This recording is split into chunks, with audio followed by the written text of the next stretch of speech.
From crypto king to criminal suspect. Sam Mini Madoff has finally been arrested. Sam Bankman-Fried is scheduled to be arraigned later today. Hey, it's your girl Pyneapples, the original Pyneapples, and I'm going to talk to you today about FTX and what it can teach you about dating. So let's get started. Let's break this FTX situation down, shall we? There's a guy, his name is SBF, and he opens up an exchange called FTX. He ends up getting billions of dollars from this exchange that people were putting their money into, and he ends up spending the money, billions of dollars. And when people go to take their money back out, there's no money. Everyone finds out that this guy is a fraud. Uh-oh, Sam Bankman-Fried is now Sam Bankman-Filen. This is really old-fashioned embezzlement. He's off to prison, people are out of their money. What can this FTX situation teach you about dating? I'm gonna break it down for you. Lesson number 1, don't take everyone at face value. Appearances can be deceiving. SBF, he comes off as this nerdy, sweet, kind, effective altruist, but in reality, he was a fraud, scammer, a sham. We have been hoodwinked, bamboozled, led astray. He wasn't somebody that you could trust at all. And that's the whole point of it. He's wanting to sit here and tell everybody that he's going to give back to society and change the world for the better. It's a total fabrication. It never happened. When people show you who they are, believe them. It usually is actually who they are. If you go to a restaurant and you're sitting down and the person that you're with decides to talk down to the wait staff. I will have the spaghetti with a side salad. Okay. If the salad is on top, I send it back. That usually really is who they are, and you should expect that at one point in time, they may treat you like that at one point as well.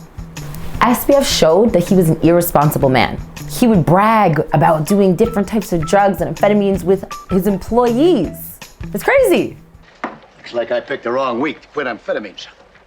SBF would be on calls with investors and playing video games. And people thought this was cool. People endorsed this. Wow. SBF clearly showed his true colors, who he was, and everyone just ignored it and kept giving him money.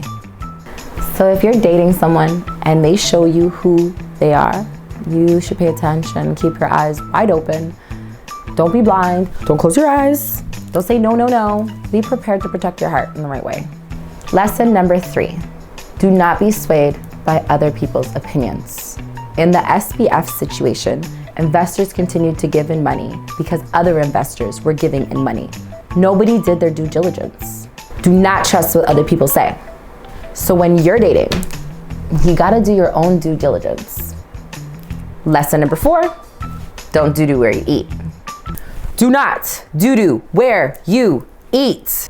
Don't date somebody that lives in the same building as you.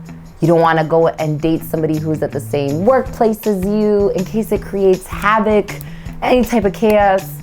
Don't make a problem for yourself when there doesn't need to be a problem for you. You get what I'm saying? Are you following it? In the SBF situation, he was dating Caroline Ellison, who was the CEO of his hedge fund.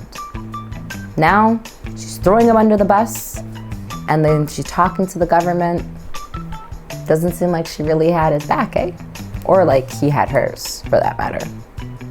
So maybe just, don't date anybody that you work with, an employee, anyone that you even are consistently interacting with all the time in a workplace. It just can get really difficult and it can get really muddy. Well, that's what I think about FTX and dating. I'm so glad I could be able to have you here on the show with me. Please hit like, subscribe, share. I can't wait to have you back here. I'm your girl Pyneapples, the original Pyneapples, and I'm signing out from Camming Life. Have a great day.